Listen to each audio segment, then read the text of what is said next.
Why is Jesus referred to as the Son of God?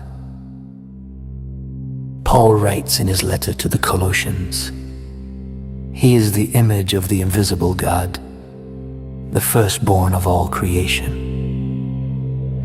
For in him all things were created, in heaven and on earth, visible and invisible, whether thrones or dominions or rulers or authorities.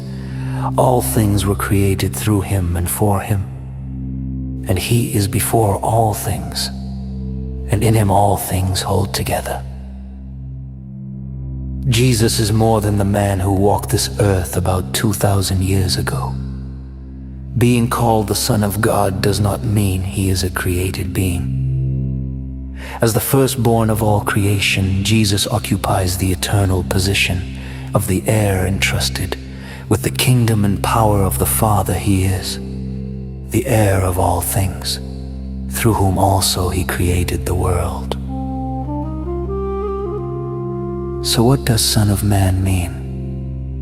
The prophets who foretold the coming of the Messiah depicted two images of the coming Messiah: the suffering and the majestic Messiah. The designation Son of Man comes from a vision of the Old Testament prophet Daniel.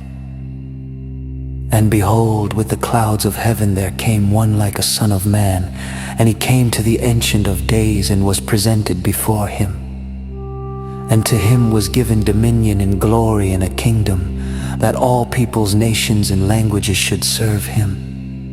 His dominion is an everlasting dominion, which shall not pass away, and his kingdom one that shall not be destroyed." Here, it is attested that the predicted Messiah possesses attributes that are attributed to God alone, thereby equating him with God. Jesus applies this designation to himself during his trial. "And the high priest said to him, I adjure you by the living God, tell us if you are the Christ, the Son of God. Jesus said to him, You have said so. But I tell you, from now on you will see the Son of Man seated at the right hand of power and coming on the clouds of heaven." Matthew 26. Understandably, many Jews of the first century, expecting a triumphant, glorious Messiah, were reluctant to recognize the carpenter from Nazareth as the Son of God, even though over 55 specific and a total of 300 prophecies were fulfilled in his person and life. What does Jesus claim about himself? "I am God, worship me." Jesus never used these words. The purpose of his work on earth was to bring honor and glory to the Father. Jesus never sought to claim the honor due to the Father. Jesus prayed in John 17:4-5. "I glorified you on earth, having accomplished the work that you gave me to do. And now, Father, glorify me in your own presence with the glory that I had with you before the world existed." Jesus promises to fulfill our prayers in his name, that the Father may be glorified in the Son. However, he made it unmistakably clear to his listeners who he claimed to be his alleged blasphemy ultimately justified his condemnation to death on the cross. The way, the truth, the life. Jesus makes his claim clear in John 14:6. "I am the way, and the truth, and the life. No one comes to the Father except through me."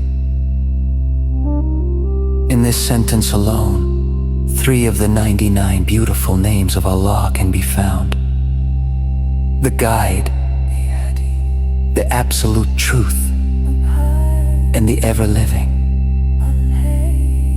The question remains, what is the truth? The Qur'an rejects the sonship of God, the atoning death on the cross, and the resurrection of Jesus. It is explicitly stated that whoever associates Jesus with Allah will have only the fire of hell as refuge. Jesus himself says in conversation with Allah that the claim to be equal to him was never his message.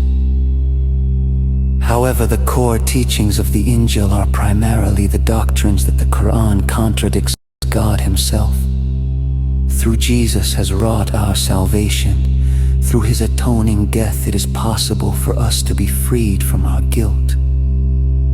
Our justification is achieved through faith in exactly the Jesus whom the Qur'an rejects. The Injil judges dissenting doctrines at least as harshly as the Qur'an.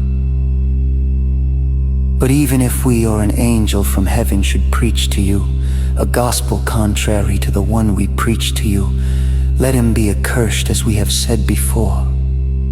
So now I say again, if anyone is preaching to you a gospel contrary to the one you received, let him be accursed.